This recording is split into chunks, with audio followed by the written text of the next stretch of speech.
Dilan ha. Eh, pag Sunday, pag malaki na si Baby Dilan, sasamba yan. Ano po? Sasamba tayo ha? Di ba, Dilan? Di ba? Sasamba ikaw pag Sunday?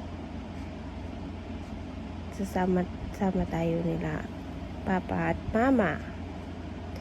Tapos, mabait yan eh, oh, di ba? Sasamba yan pag Sunday.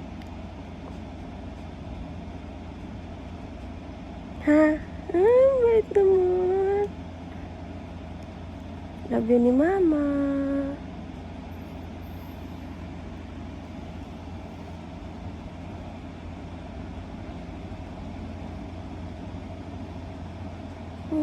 Bait-bait ng baby ko na yan. Hindi yan iyakin.